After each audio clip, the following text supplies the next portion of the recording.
শিকি আছে চাইডাল তোৰ ভাগৰ বাপেৰা কাটিবলে কৈ থৈছো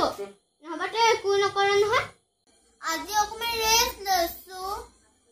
এনলতে তই ভালে ভালে পগে যা এডাল লিখিছে নে নেমাই বনে মাৰিবা গাছো গাছো খেমালি